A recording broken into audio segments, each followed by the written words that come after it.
네, 안녕하세요.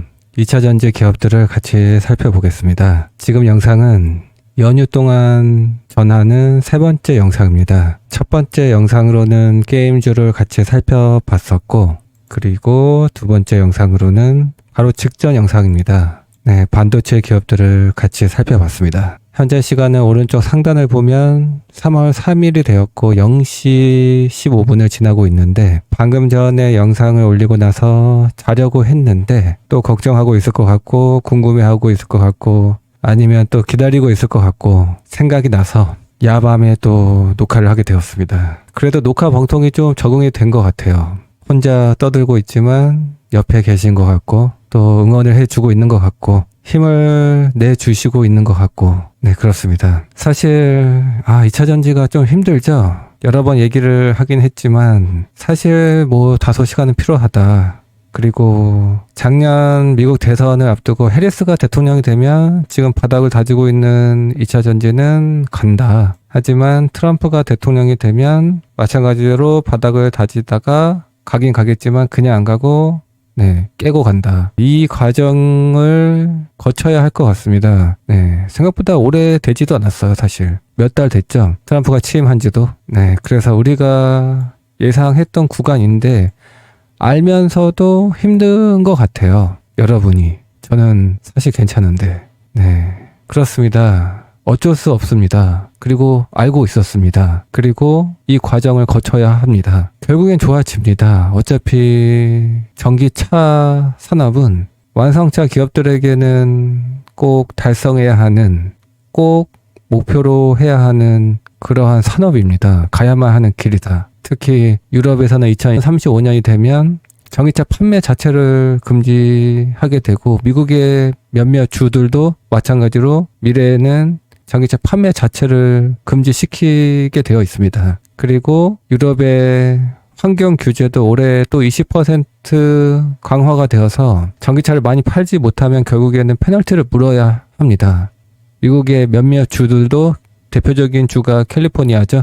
미국에서도 전기차는 많이 팔아야 하는 입장입니다. 하지만 트럼프 집권 초기이다 보니까 불확실성이 여전한 거죠. 심리적으로 해소가 되지 못하고 있는 겁니다. 단기 투자하려고 2차 전지 투자하는 것은 아니잖아요. 여러분 인생에서 어쩌면 50년짜리 투자가 될 수 있습니다. 반도체에 지난 50년처럼 2차 전지도 앞으로 50년은 투자를 하셔야 할지도 몰라요. 물론 그때까지 살아있을지는 모르겠지만 그 정도로 앞으로 가야만 하는, 성장할 수밖에 없는 그러한 산업에 위대한 투자를 하고 있는 겁니다. 50년을 바라보면 5개월밖에 안 걸릴 수도 있고 길어야 2, 3년이 될 수도 있고, 하지만 반대로 한 달, 두 달을 보는 투자라면 이미 끝난 거죠. 이미 손절을 다 한 거죠.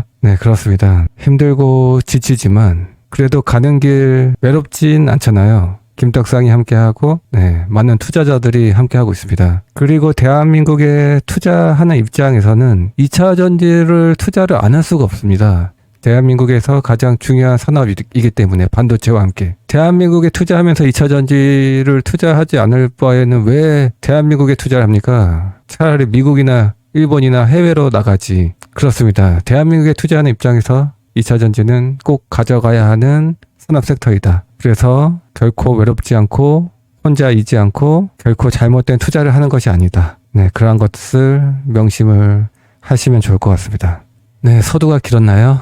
서두가 길 수밖에 없는 게 다 팔아야 해서 무슨 말을 해야 될지 잘 모르겠어요. 어차피 시장이 무너졌었죠. 지난 금요일 장에서 코스피가 3% 넘게 급락, 코스닥도 마찬가지이고 대폭락장이 나왔습니다. 이 정도로 폭락을 하면 시장을 이기는 종목이 나올 수가 없어요. 시장을 이기는 종목은 정말 소수에 불과하고 대부분이 급락을 해버렸습니다. 그러다 보니까 2차 전지도 피할 수 없었고, 일단 새로운 악재는 없죠. 새로운 악재는 없는데 시장에 악재가 있다. 시장에 문제가 있었다. 그러한 영향으로 보셔야 할 것 같고, 2차 전지는 그리고 아무래도 시기적으로 하반기에 회복세를 전망하고는 있지만 아직까지는 업황 회복을 기대하기에는 자신감이 부족한 상태입니다. 확인이 필요한 시기이다 보니까 계속 반등해 가면서 분위기가 좋아지기에는 시기적절하지도 않았어요. 그러한 이유에서 시장이 무너질 때 단기 차익 실현이 나올 수밖에 없는 상태였습니다. 단순하게 그러한 이유에서 지난 거래일에서 대체로 크게 빠졌다. 이렇게 보셔야 할 것 같아요. 새로운 악재는 없고. 그래도 좀 뭐라도 보긴 봐야겠죠. 일단 중요한 얘기는 했지만 여러분이 또 종목별로 궁금해 하실 것 같아서 네, 한번 봐보겠습니다. 그나마 잘 버텼던 종목 이수 스페셜티 케미칼이 오히려 올랐죠. 얘는 최근에 테마성으로 오르고 있는 것 같아요. 어쨌든 한번 보고 황화 리튬 기업이죠. 전고체 배터리의 핵심 재료가 되는 황화 리튬 사업을 하는 기업이고, 그리고 포스코 홀딩스도 3%나 빠졌지만 상대적으로는 잘 버틴 거예요. 지수보다도 덜 빠졌기 때문에. 그리고 SKC는 직전 영상을 통해서 같이 살펴봤기 때문에 네, 패스를 하겠습니다. 그리고 대표 종목 포스코 퓨처엠, 그리고 결국에 SK이노베이션이 통곡의 벽에서 또 저항을 받았군요. 네, 그래서 또 봐야겠습니다. 그리고 대표 종목이 에코프로 BM, 네, 에코프로 머티. 에코프로 BM이 많이 빠졌죠? 네. 에코프로 BM 소식도 전해보겠습니다. 그리고, 네. 이렇게 6종목을 보도록 하겠습니다. 그러면, 최근에 가장 분위기가 좋지만 중요하지 않는 이수 스페셜티 케미컬. 네. 엄청 분위기가 좋네요. 월봉 차트를 봐도 장대 양봉이 나왔고, 어쨌든 얘는 한계가 있어요. 지금, 황화 리튬 사업은 2027년부터 본격적으로 생산이 되기 때문에, 그리고 대규모도 아니에요. 그래서 지금은 항상 이 정도가 통곡의 벽이 됩니다. 대충 8만원? 이번에 거기까지 갈지도 모르겠어요. 못 갈 것 같아요, 개인적으로는. 최근에는 전고체 배터리, 인터 배터리 행사를 앞두고 전고체 배터리가 주목을 받고 있는 것도 있고, 휴머노이드 로봇에도 전고체 배터리가 필요하다고 하니까 테마성으로 또 튀고 있습니다. 근데 시그널은 엄청 좋았군요. 월봉도 그렇고 주봉도 그렇고 일봉도 그렇고 계속 오르고만 있습니다. 네, 단기에 엄청 많이 올랐기 때문에 더블 이상 올라서 지금 승부를 볼 수 없고, 들어가더라도 손절 라인을 정하고 들어가야 될 것 같아서 알아서 하시면 되겠죠. 그래서 패스하고, SK이노베이션은 결국에는 또 통곡의 벽에서 저항을 받아버렸습니다. 네, 결국에는 돌파하겠지만 지금은 시기에 적절하지 않았다. SK온의 출하량이 어쨌든 올해는 증가하면서 그래도 흑자를 기록하면서 나쁘지 않을 것 같은데, 무엇보다 미국의 현기차, 전기차 공장이 돌아가기 때문에 미국 출하량이 증가할 것이기 때문에 올해는 괜찮을 건데, 어쨌든 시기적으로 분위기상 지금 막 가기에는 시기에 적절하지 않았다. 그래서 결국에는 저항을 받았고, 많이 빠지면 결국엔 또 최소한 12만원대 13만원까지의 통곡의 벽을 향하는 상승은 언제든지 가능하기 때문에 많이 빠지면 기회가 되겠지만, 지금은 단기 조정 파동에 진입을 해버렸습니다. 네, 단기적으로는 조정을 예상하면서 관망하는 자세가 필요할 것 같고, 네, 그렇습니다. 네, 며칠 뒤에 보는 게 좋을 것 같아요. 네, 그래서 오늘은 패스하겠습니다. 그러면 포스코 퓨처엠도 특별한 뉴스는 없어요. 딱히 바뀐 것도 없고, 그래서 분위기 파악만 하면 월봉 차트를 보면 다행히 그래도 구름 아래로 아직까지는 내려오지 않아서 천만다행이다. 주봉 차트를 봐도 그냥 바닥을 기고 있고, 하지만 처참한 바닥을 만들었는데 강한 반등으로 이어지기에는 분위기상 적절하지 않고, 일봉 차트를 보니까 결국에는 구름 저항을 만나서 저항을 받았습니다. 네, 그냥 바닥을 기는 모양을 하고 있고 조금 더 이어질 것 같습니다.